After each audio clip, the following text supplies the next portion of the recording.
Good day, everyone. Hey, I have a story for you today that is 2,500 years old from ancient Greece, and I might not tell it right, but let me give you a try to share Plato's allegory of the cave. Imagine there is a very deep cave in the ground, and in that cave in the ground, there is a long slope that goes down to a big room from the mouth of the cave. Sunlight can't penetrate, but there is a fire there burning in the mouth of the cave, and it can penetrate, so you see sort of the flames reflected flickering off the walls of the cave. Now let's imagine that about the middle of the cave there is a tall wall facing the back of the cave, and there are a small group of people chained up to that wall looking at the back of the cave. They can never see the daylight. They've never seen it in all of their lives. They've never seen the mouth of the cave. All they have seen is this big black, back wall of the cave and the flames flickering off of it. Now, imagine from time to time some little animal, like a rabbit with its ears, or a bird, or a person walks between that fire at the front of the cave and the back of the cave, and their reflections are on the wall of the cave. These are intelligent people. These are inquisitive people.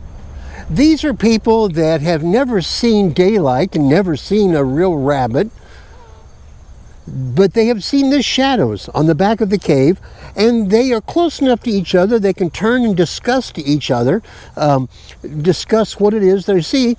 What do you think a rabbit looks like?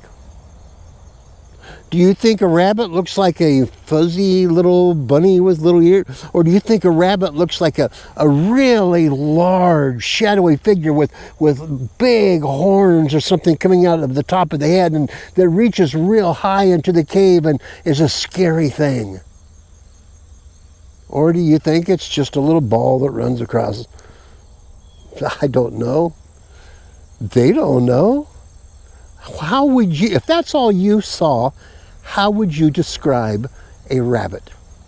Now imagine, if you will, that one day a chain rushes through or wears out or breaks, and one of those people that have been spent their entire lives locked against that wall in the bottom of the cave looking at the back wall gets free.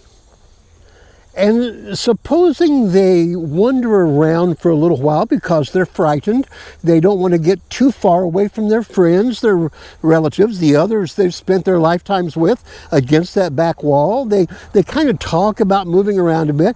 And then eventually, though, that person finds the ramp or the slope up to the mouth of the cave and sees the fire. And then the person walks outside and sees daylight for the first time in their lives. First time they've ever seen the sun. First time they've ever seen color of any kind. First time they've seen green trees. First time they ever saw a little gray bunny rabbit. It would just sort of blow your mind. Our guy, who is now broken free of his chains for the first time in his life and has climbed the slope and stepped out of the wall of the cave and has seen color. The blue sky, the green trees and grass, the brownish rocks, the little gray bunny. He looks around for a while and he takes it in, and sooner or later, when he's done marveling with it, this thought strikes him that this world is so much different than what he and his friends had always believed.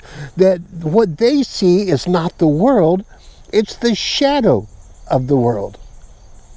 And so he goes back into the cave and tries to tell all of them. He tries to get their chains off and he can't do it. He tries to tell them all what green is. He tries to tell them all what the sun is, what fire is. the heat of fire. He tries to tell them what the bunny rabbit really is, and how will they respond to him.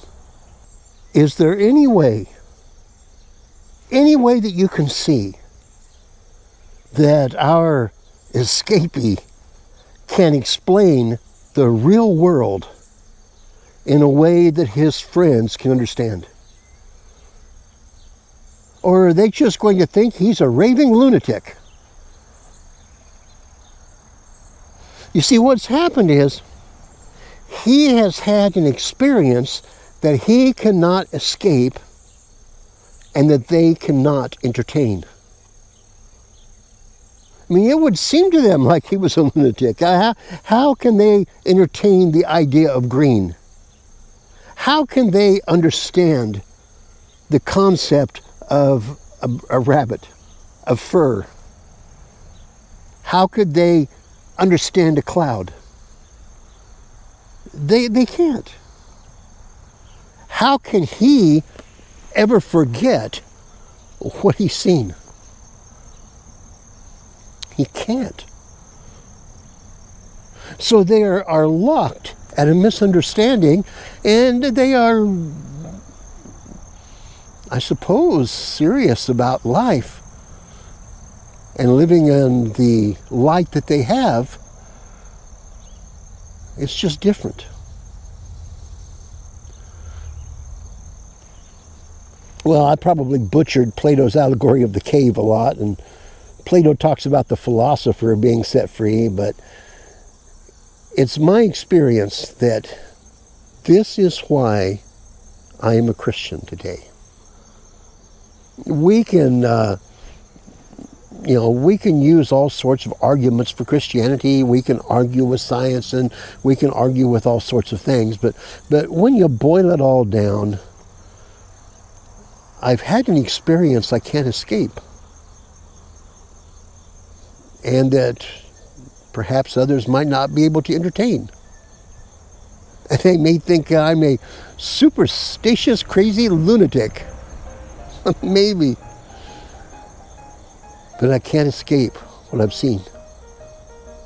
We're partway through the week. We don't have long before we come back to worship the Lord again. And between now and then, may God open your eyes to Him all around us.